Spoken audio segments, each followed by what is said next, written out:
Don Cameron and Sheelagh Reid are going to bring you on a journey celebrating 100 years of service of the Kenora Rotary Club. They will highlight the people and the projects that define the club's services. Please welcome Don and Sheelagh. Thank you. Good morning. My name is Sheelagh Reid. I'm the current president of the Rotary Club of Kenora, and I'm going to be presenting with Don Cameron, who's one of our long-term Rotarians and history that goes back.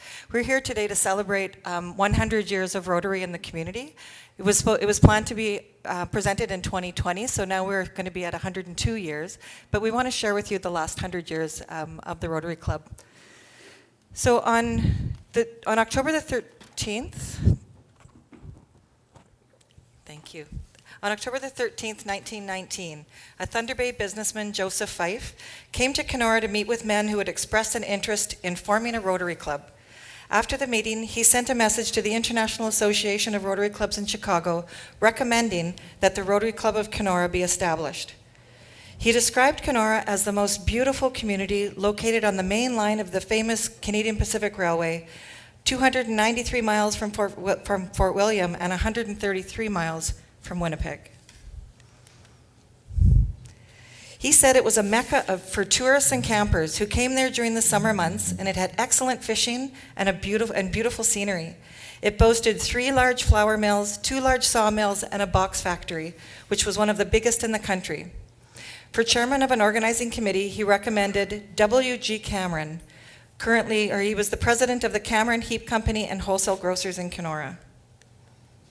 4 short months later, on February the 24th, 1920, an item appeared in the Kenora Miner and News telling about a gala evening in the dining room of the Tourist Hotel, where the chartering took place. The Tourist Hotel was situated by the train station, which in recent years you would know as the Kenwood. The banquet of the Tourist Hotel was the most inspiring affair, the reporter said, and the new members were welcomed into the Rotary Circle under the most splendid of auspices. The spirit of good fellowship and service was existent at the beginning and continued to the conclusion.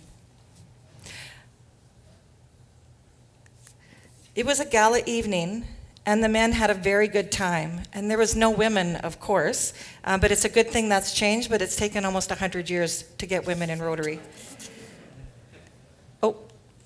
So some of you might know some of the charter members that chartered that day in 1919. William George Cameron, who was a wholesale grocer. Joseph Thomas Brett with the Grain Merchants Elevators. Henry Porter Cook, a lawyer. Ashton Thomas Fife with the retail hardware. John Goldie, a flour manufacturer. James J. Horn, who was an officer at the CP Rail. Charles Jackson was a baker. Joseph Johnson was a druggist. Chris McKinnon was a retail grocer. Donald Dan McLeod was the sawmill manager. Dr. James Patterson Patton was a local physician. Cyril G. Royd was a banker, and I think with CIBC, and Dr. C.N. Schnarr, who was the local dentist. So there it was. You had 13 men that responded to a tap on their shoulder and a voice saying, "This is something you should be involved with." And when the celebration ended and you had to sit down and discover, really, what did we volunteer for? It wasn't always clear, as the first Rotary Club only established in 1905 in Chicago. The original 4. So Paul Harris, a lawyer, invited 3 businessmen that he knew, a mining engineer, a coal dealer, and a tailor, to come together as 4 businessmen in their community. In the following weeks, others joined these 4, with the main purpose being to encourage friendliness in the business community. A club meeting would be held in one member's office, and the next would be in another member's office. Building on this idea of rotating, they started calling themselves the Rotary Club, and the name stuck. By the time the Rotary Club of Kenora was formed, Rotary had established basic principles. The Rotary Club is a service organization whose stated purpose is to bring together business and professional leaders to provide humanitarian services and to advance goodwill and peace around the world. There were similar men's clubs starting at the time, like the Masonics Lodge and the Knights of Columbus, and they were widely known for their secrets that they held. And it was significant to Rotarians that we didn't have any secrets in the club. So they developed a Rotary code that involved the things that we say and do. Is it the truth? Is it fair to all concerned? Will it build goodwill and better friendships? Will it be beneficial to all concerned? This is the four-way test. It is about truth, fairness, friendships, goodwill, and benefits shared widely. So the code exists in the membership, honoring the principle of equality. A person's occupation does not elevate nor diminish a person's status or esteem. Style, we like to do business efficiently and in a quiet, non-ostentatious way. And we have commitment to provide service above self. And I'm not good with the slides going along with the presentation. And Don.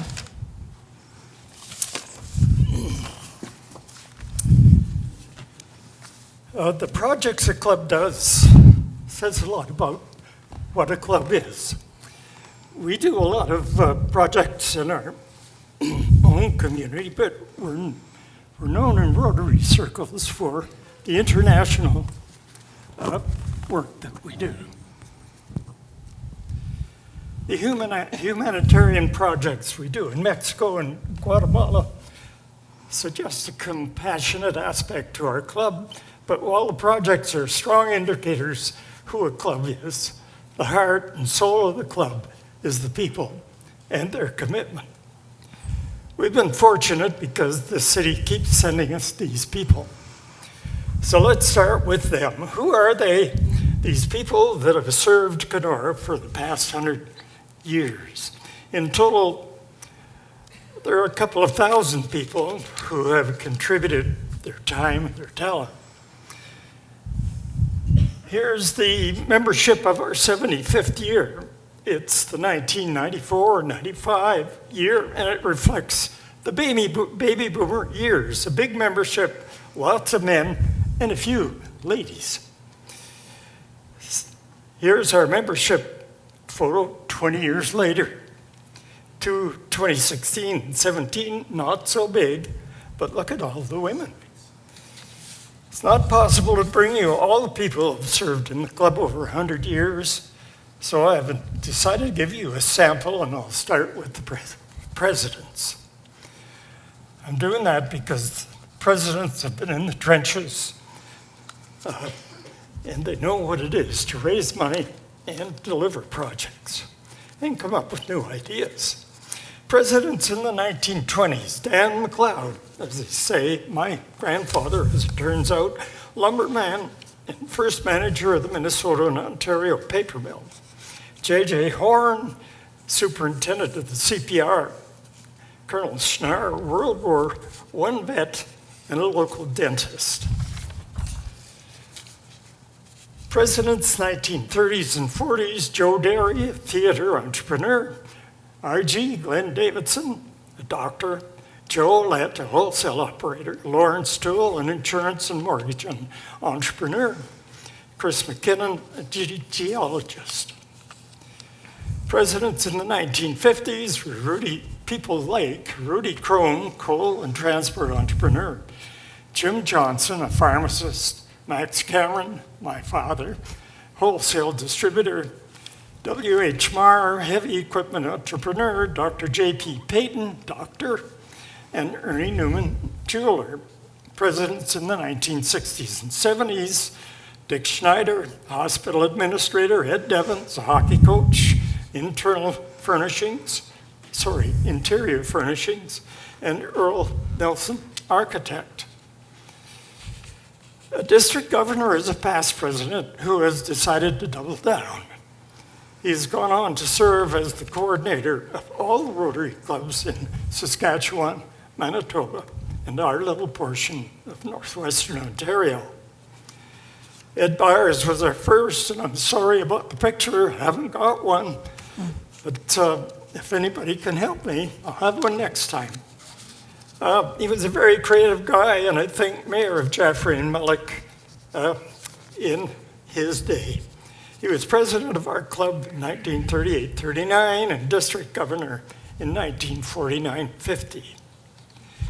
Dick Snyder was president in 72-73 and district governor 1985-86.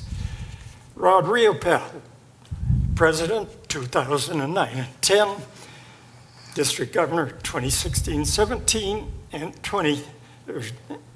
slide 23 turns out Fred Wright, president 2013-14, 2019-20, and I understand perhaps 22-23 again. I think I'm back to you. Thank you. So, women in Rotary. So you've noticed in the pictures of the presidents and even our district governors, there's no women that are in any of the pictures, and they've been missing. So, that's because it took until the 57th presidency that they would have women serve. Rotary was a men's domain. They did have Rotarians back in the 1950s, but that didn't sit well with women, and it was soon abandoned. In 1978, the Rotary Club of Duarte, California, invited 3 women to become Rotarians. Predictably, there were men against that, and in the resistance, lawsuits prevailed. It took 11 years for the courts to deal with them, and ended up accepting women into Rotary in 1989. That year in Kenora, high school principal and Rotarian Frank Litt made a resolution inviting women to join the Rotary Club of Kenora, and the club voted unanimously to do that. Jan Bonifay was the first women member in Kenora. She was part of a volunteer services office in Kenora. She joined in 1990. So other females followed, like Judy Esseltine and Jane Murray. In 1998-99, Jane became the first female president of the Rotary Club of Kenora. Ooh. And I think that's Jane there. Yes. So since then, Donna Friesen, Cindy Burson, Patty McLeod, Deb Lemeister, Lynn Carlson, Kelly Williams, and now myself have led the club in the president's chair. That leaves about 1,900 other members that may never be president, but have made considerable contributions to our Rotary Club. They've been outstanding in raising funds, in championing causes, and to bringing projects through to completion in our community and internationally.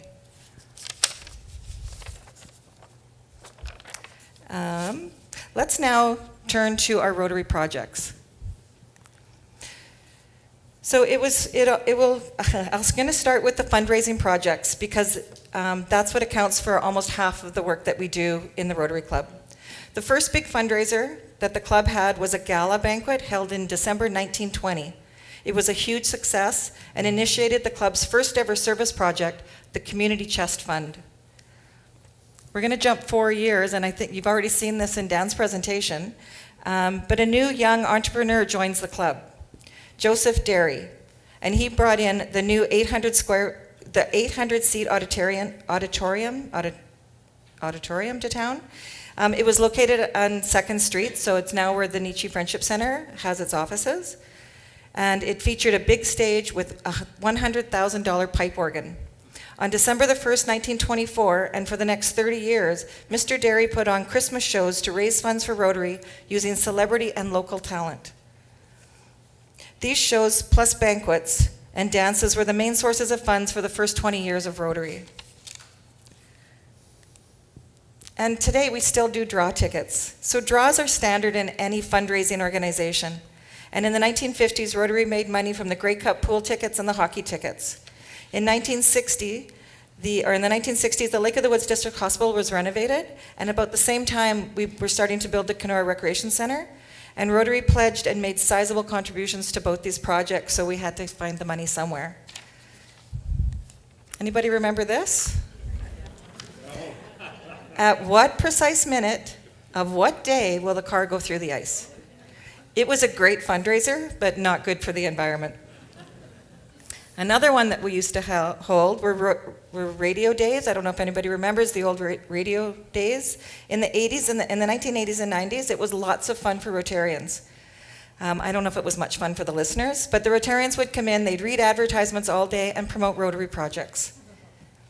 Currently, we raise money with our Dream Vacation, $100 tickets, and even through the pandemic, we've sold out, so I want to thank you for continuing to buy those tickets. People are still itching to do some travel, even if it's within Canada still.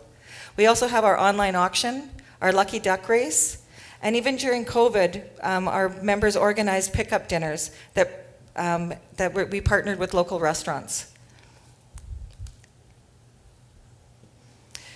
As for social projects, this one was a bit of a surprise. I was aware that the Rotary Clubs had a long relationship with the Canadian Red Cross Society, but I was surprised to learn that we had sponsored swimming lessons as far back as 1921.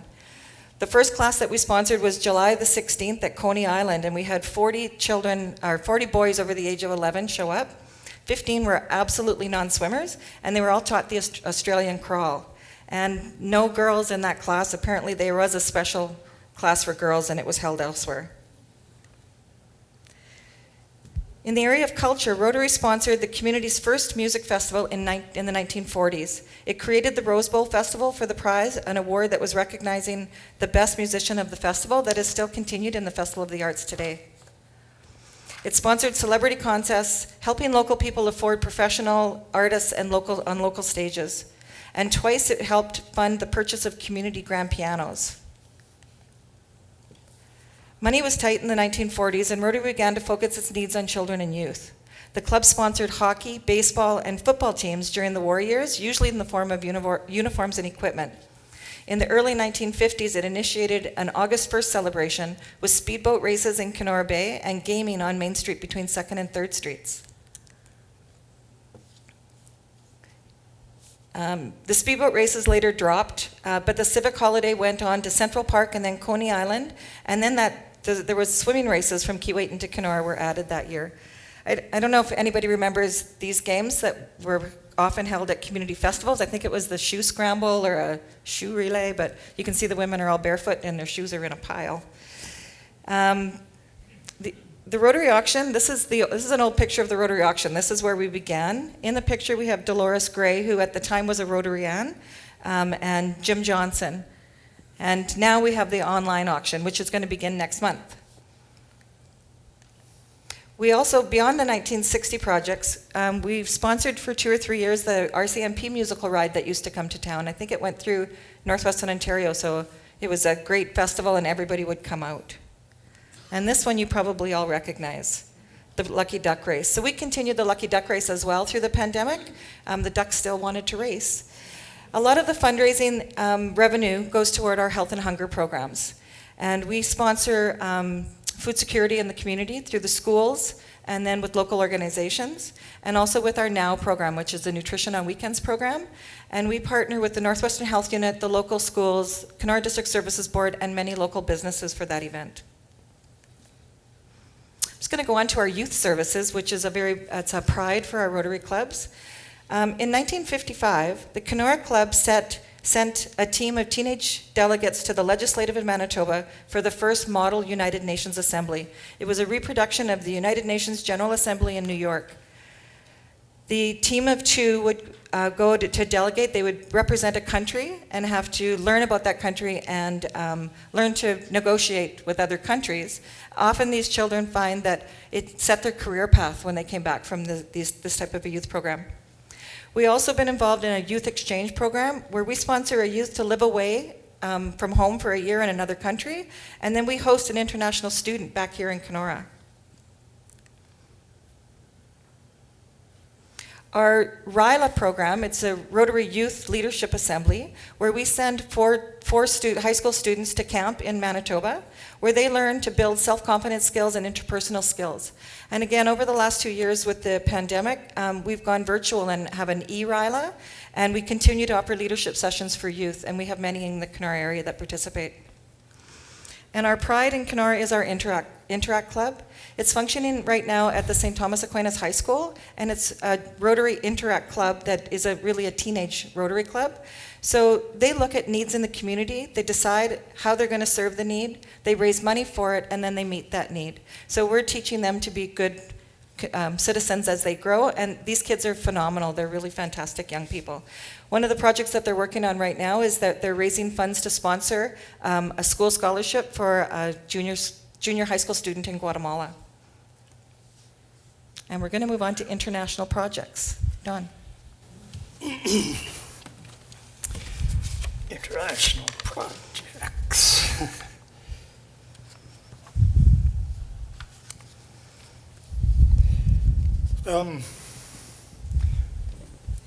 I don't have what you people can see. You can see that we've been in the world of poverty quite a bit. Mobile I-unit, we've put water supply in a number of communities. School for the deaf, school for the poor, water pipes, service equipment, a microbank, an eye clinic, a variety of projects. But what happened is that we found that in modern times we're making pretty good money through our projects, and we decided it was time to face poverty and starvation in other parts of the world. So we now have a policy of setting aside $10,000 a year for international service. Moving to modern times, I'm going to feature projects we're particularly proud of because members of our club are champions of these projects. They've taken them on as prime promoters and have nursed them on well beyond the club level. First of these is the shelter box. Shelter box is big, like a Rubbermaid box packed with enough equipment to provide items for a family of 8 to 10 people who have lost everything or been displaced by conflict. There's enough to enable them to live temporarily but sheltered lives while they rebuild after they have lived through an environmental disaster. The shelter box contains a tent, sleeping rolls, a water purification kit, solar lights, a cook stove, a kitchen set, children's playback, and other life-sustaining supplies. The tent is world-class in design, and the shelter box carrying case is now known throughout the world. It is designed to react swiftly anywhere in the world. Our own Rotarians, Ron and Claire Noseworthy, brought shelter box to the Kenora Club and across Canada, actually, in 2007. They were among Canada's first volunteer response team members and were trained in the USA and England. And then, over the years, have been deployed to 16 disasters around the world. They have delivered aid to desperate families in China, Haiti, Bangladesh, Japan, the Philippines, Malawi, Fiji, Indonesia, Nepal, and Paraguay. And what experiences they've had. They've seen firsthand how this life-saving aid gives hope to people and people who have lost everything. And hope helps people begin to rebuild their lives.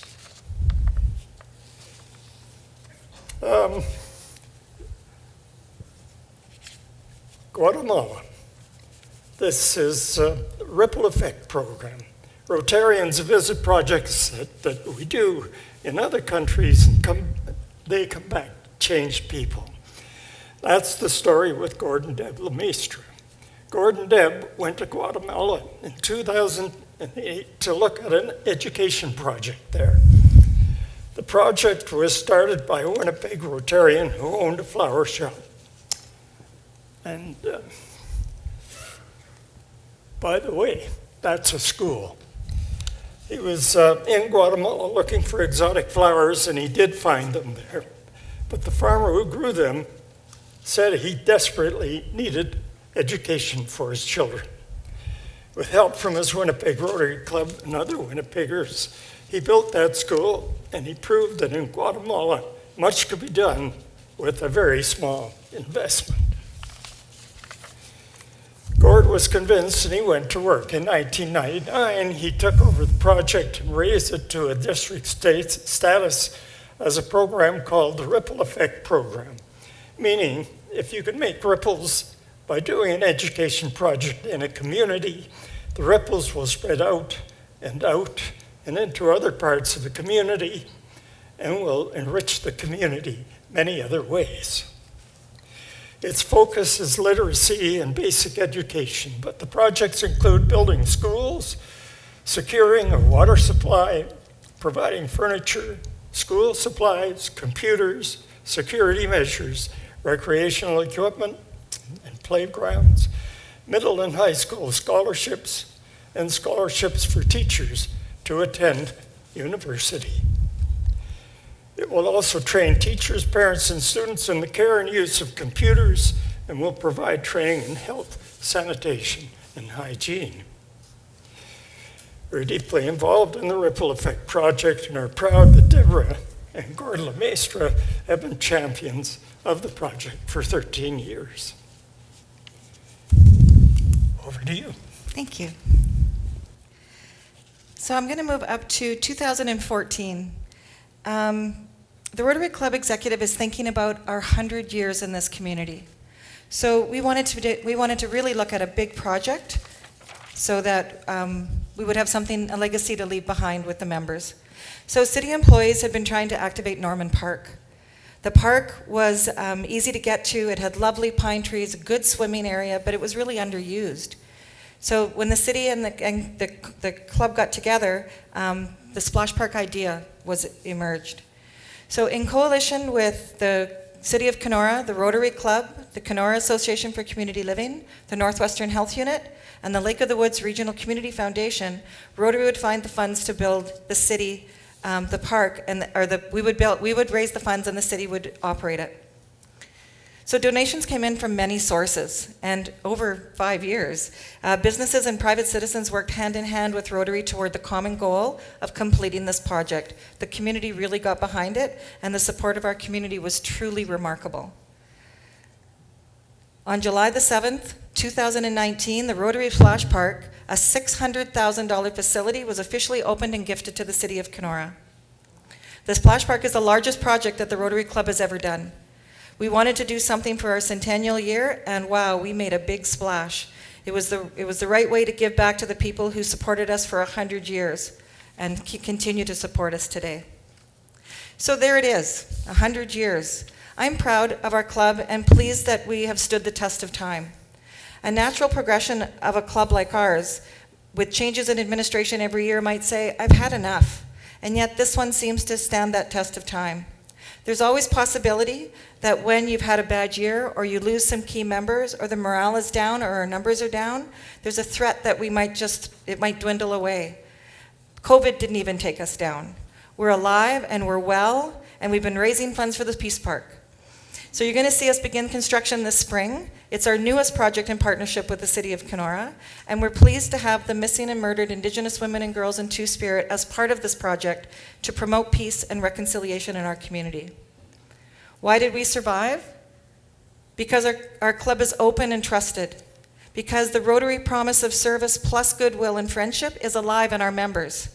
Because our people will do what it takes to get the job done. And because we live in a responsive community, that is, people in this community support our fundraising projects so faithfully. If you're interested, just give me a call and we'll sign you up.